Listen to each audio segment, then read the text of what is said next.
ओम शांति। आज 23 सितंबर की वाणी। बाबा के महावाक्य है, मीठे बच्चे, तुम्हें यही चिंता रहे कि हम कैसे सबको सुखधाम का रास्ता बताएं। सबको पता पड़े कि यही पुरुषोत्तम बनने का संगम युग है। प्रश्न, तुम बच्चे आपस में एक दो को कौन सी मुबारक देते हो? मनुष्य मुबारक कब देते हैं? उत्तर, मनुष्य मुबारक तब देते जब कोई जन्मता है, विजयी बनता है या शादी करता है या कोई बड़ा दिन होता है, परंतु वह कोई सच्ची मुबारक नहीं। तुम बच्चे एक दो को बाप का बनने की मुबारक देते हो। तुम कहते हो कि हम कितने खुशनसीब हैं जो सब दुखों से छूट सुखधाम में जाते हैं। तुम्हें दिल ही दिल में खुशी होती है। ओम शांति। बेहद का बाप बैठ बेहद के बच्चों को समझाते हैं। अब प्रश्न उठता है, बेहद का बाप कौन? यह तो जानते हो कि सबका बाप एक है, जिसको परम पिता कहा जाता है। लौकिक बाप को परम पिता नहीं कहा जाता। परम पिता तो एक ही है, उनको सब बच्चे भूल गए हैं। इसलिए परम पिता परमात्मा जो दुख हरता सुख करता है, उसे तुम बच्चे जानते हो कि बाप हमारे दुख कैसे हर रहे हैं, फिर सुख शांति में चले जाएंगे। सब तो सुख में नहीं जाएंगे, कुछ सुख में कुछ शांति में चले जाएंगे। कोई सतयुग में पाठ बजाते, कोई त्रेता में, कोई द्वापर में। तुम सतयुग में रहते हो तो बाकी सब मुक्ति धाम में, उनको कहेंगे ईश्वर का घर। मुसलमान लोग जब नमाज पढ़ते हैं तो सब मिलकर खुदा ताला की बंदगी करते हैं।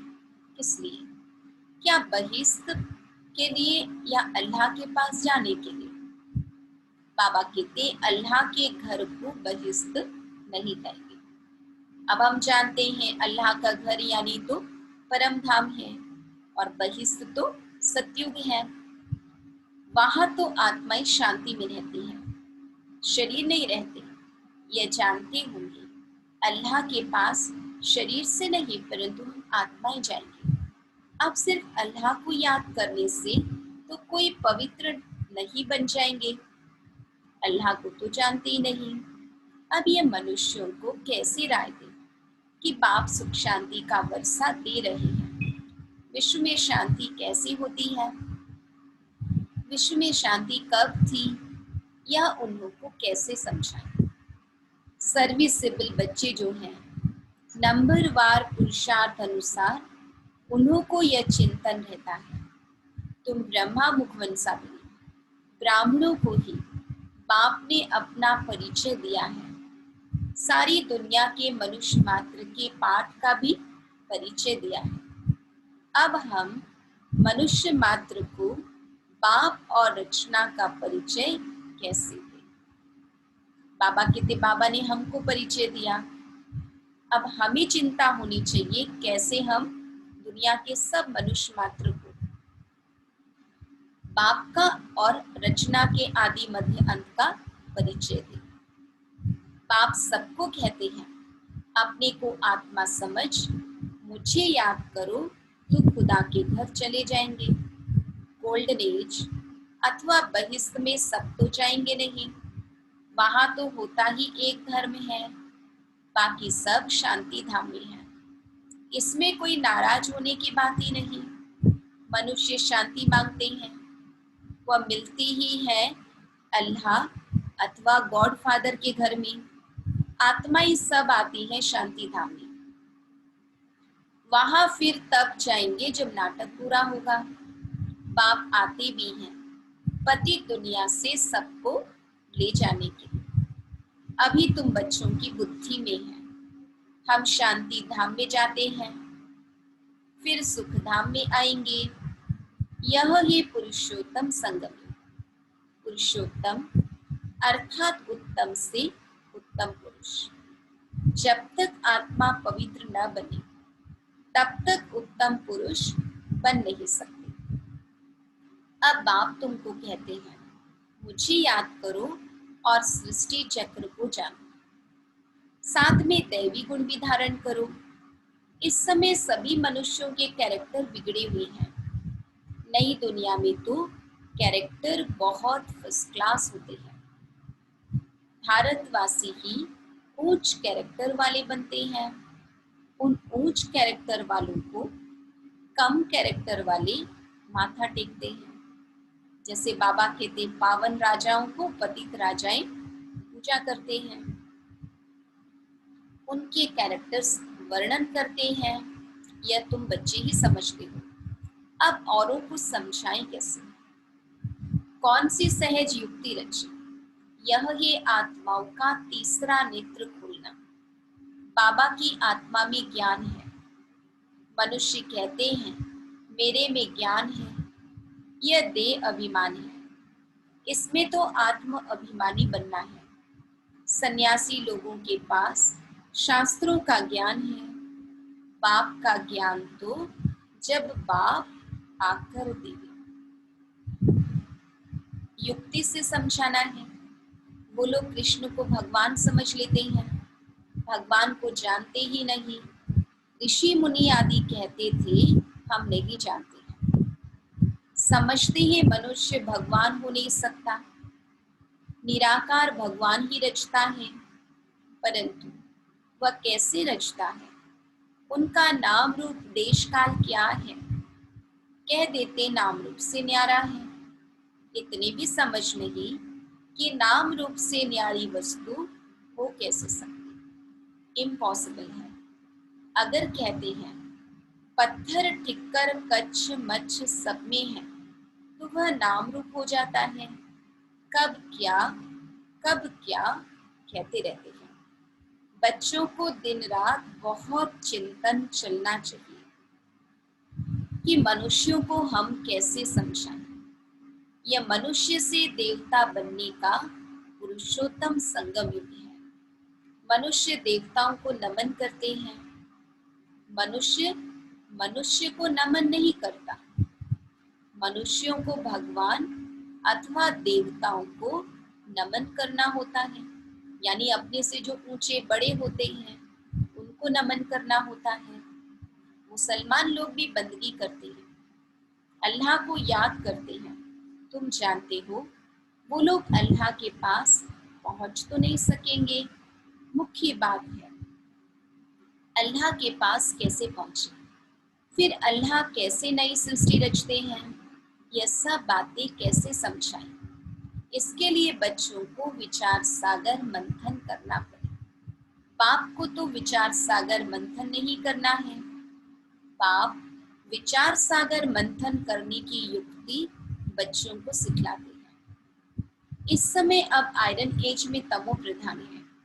जरूर कोई समय गोल्डन एज भी होगी। गोल्डन एज को प्योर कहा जाता है।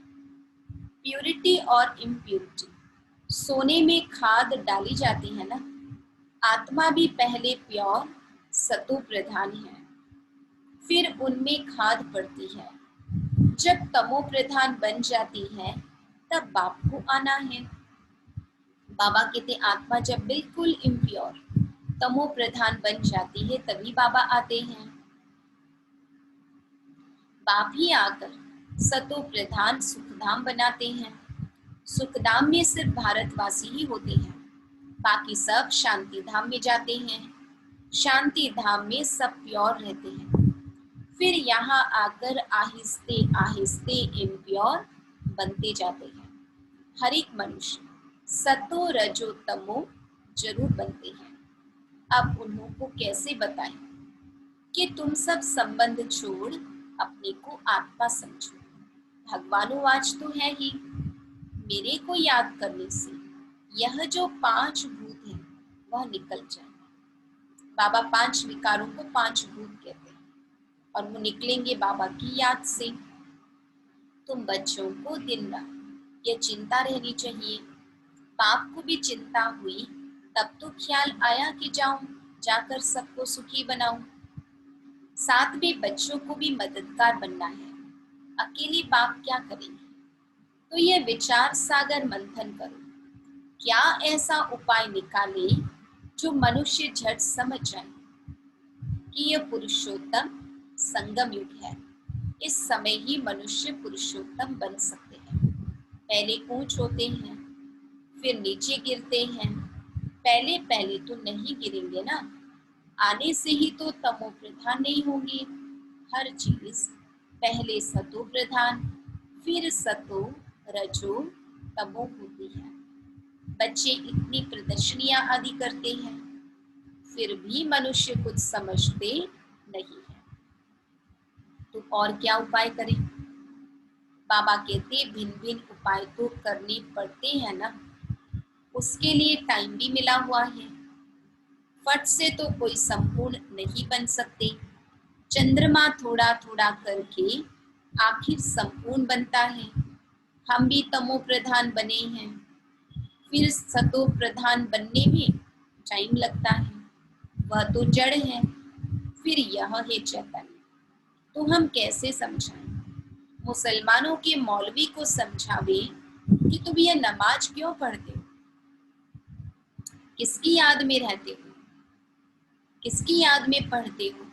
यह विचार सागर मंथन करना है कि कैसे मौलवी को समझा। बड़े दिनों पर प्रेसिडेंट आदि भी मस्जिद में आते हैं, बड़ों से मिलते हैं।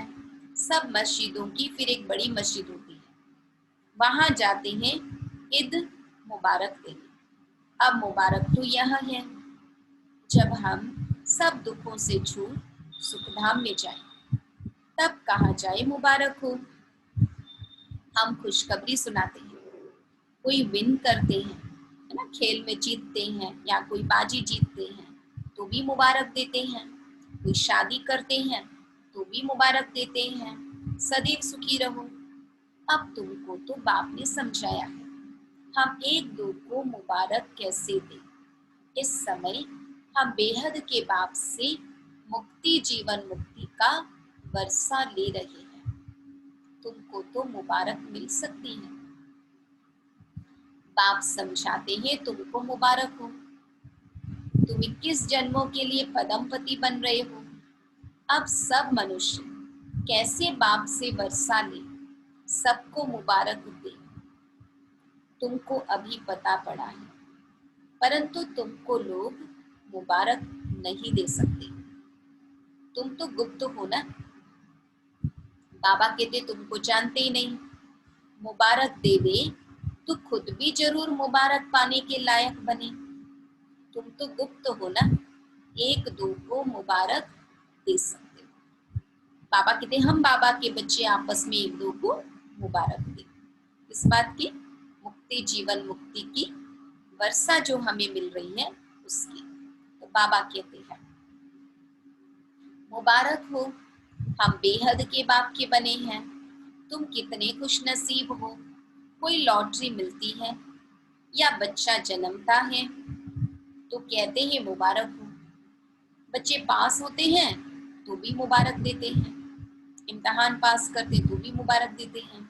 तुमको दिल ही दिल में खुशी होती है, अपने को मुबारक देते हो। हमको बाप मिला है जिससे हम वर्षा ले रहे हैं। बाप समझाते हैं तुम आत्माएं जो दुर्गति को पाई हुई हो, वह अब सदगति को पाती हो। मुबारक तो एक ही सबको मिलती है, पिछाड़ी में सबको मालूम पड़ेगा। जो ऊंचते ऊंच बनेंगे उनको नीचे वाले कहेंगे मुबारक हो, ऊंच पद पाने वाले को नीच पद पाने वाले मुबारकबाद देंगे। आप सूर्यवंशी कुल में महाराजा महारानी बनते हो, नीच कुल वाले मुबारक उनको देंगे जो विजय माला के दानी बनते हैं। जो पास होंगे उनको मुबारक मिलेगी, उनकी ही पूजा होती है। आत्मा को भी मुबारक हो जो ऊंच पद पाती है, फिर भक्ति मार्ग में उनकी ही पूजा होती है। मनुष्यों को पता नहीं है कि क्यों पूजा करते हैं। तो बच्चों को यही चिंता रहती है कि कैसे समझाएं। हम पवित्र बने हैं, दूसरों को कैसे पवित्र बनाएं? दुनिया तो बहुत बड़ी है ना। क्या किया जाए जो घर घर में पैगाम पहुंचे? पर्चे गिराने से सबको तो मिलते नहीं, या तो एक एक को हाथ में पैगाम चाहिए, क्योंकि उनको बिल्कुल पता नहीं कि बाप के पास कैसे पहुंचे। परंतु बाप कहते हैं, यह भक्ति दान पुण्य तो जन्म जन्मांतर करते आए हो, परंतु रास्ता मिला कहाँ? क्योंकि दुनिया वाले कह देते हैं सब रास्ते परमात्मा से मिलने के हैं, लेकिन बाबा कहते नहीं। कह देते यह सब अनादि चलता आया है, परंतु कब से शुरू हुआ अनादि का अर्थ नहीं समझते। तुम्हारे में भी नंबरवार पुरुषार्थ अनुसार समझते हैं। ज्ञान की प्रारब्ध 21 जन्म, वह है सुख, फिर है दुख। तुम बच्चों को हिसाब समझाया जाता है, किसने बहुत भक्ति की है। यह सभी रेजगारी बातें एक एक को तो नहीं समझा सकते। क्या करें? कोई अखबार में डाले, टाइम तो लगेगा। सबको पैगाम इतनी जल्दी तो मिल न सके। सब पुरुषार्थ करने लग पड़े तो फिर स्वर्ग में आ जाए। बाबा कहते यह हो नहीं सकता। अब तुम पुरुषार्थ करते हो स्वर्ग के लिए, अब हमारे जो धर्म वाले हैं उनको कैसे निकालें? कैसे पता पड़े कौन कौन ट्रांसफर हुए हैं? बाबा कहते जो देवी देवता धर्म की आत्माएं अन्य जिस भी धर्म में गई हुई हैं वो फिर से हमारे धर्म में वापस लौट आएंगी, पर पता कैसे चले कि कौन ट्रांसफर हुई वाली आत्मा है? तो बाबा कहते हिंदू धर्म वाले असल में देवी देवता धर्म के हैं, यह भी कोई नहीं जानते। पक्के हिंदू होंगे तो अपनी आदि सनातन देवी देवता धर्म को मानेंगे। इस समय तो सब पतित हैं, बुलाते हैं पतित पावन आओ, निराकार को ही याद करते हैं कि हमको आकर पावन दुनिया में ले चलो। इन्होंने इतना बड़ा राज्य कैसे लिया? भारत में इस समय तो कोई राजा ही नहीं जिसको जीत कर राज्य लिया हो। वह कोई लड़ाई करके राजाई तो पाते नहीं। मनुष्य से देवता कैसे बनाया जाता कोई को पता नहीं है। तुमको भी अब बाप से पता पड़ा है, औरों को कैसे बताएं जो मुक्ति जीवन मुक्ति को पाए? पुरुषार्थ कराने वाला चाहिए ना, जो अपने को जानकर अल्लाह को याद करे। बोलो, तुम ईद की मुबारक किसको कहते हो? तुम अल्लाह के पास जा रहे हो, पक्का निश्चय है, जिसके लिए तुमको इतनी खुशी रहती है। यह तो वर्षों से तुम करते आए हो। कभी खुदा के पास जाएंगे या नहीं? मूंझ पड़ेंगे। बरोबर हम जो पढ़ते करते हैं, क्या करने के लिए? ऊंचती ऊंच एक अल्लाह ही है। बोलो, अल्लाह के बच्चे तुम भी आत्मा हो। आत्मा चाहती है हम अल्लाह के पास जाएं। आत्मा जो पहले पवित्र थी अभी पतित बनी है। अभी इनको बहिष्ठ तो नहीं कहेंगे। सब आत्माएं पतित हैं, पावन कैसे बने? जो अल्लाह के घर जाएं, वहां विकारी आत्मा होती नहीं, वाइसलेस होनी चाहिए। आत्मा कोई फट से तो सतो प्रधान नहीं बनती है। बाबा ने कहा सतयुग में सभी आत्माएं निर्विकारी होंगी, तो बाबा कहते निर्विकारी बनने में टाइम लगता है। यह सब विचार सागर मंथन किया जाता है। बाबा का विचार सागर मंथन चलता है तब तो समझाते हैं ना। ब्रह्मा बाबा की रोज की रूटीन थी। बाबा 2 बजे उठकर विचार सागर मंथन करके लिख देते। दुनिया बाबा कहते युक्तियां निकालनी चाहिए, किसको कैसे समझाएं। अच्छा, मीठे मीठे सिक्की लधे बच्चों प्रति माता पिता बाप दादा का याद प्यार और गुड मॉर्निंग। रूहानी बाप की रूहानी बच्चों को नमस्ते।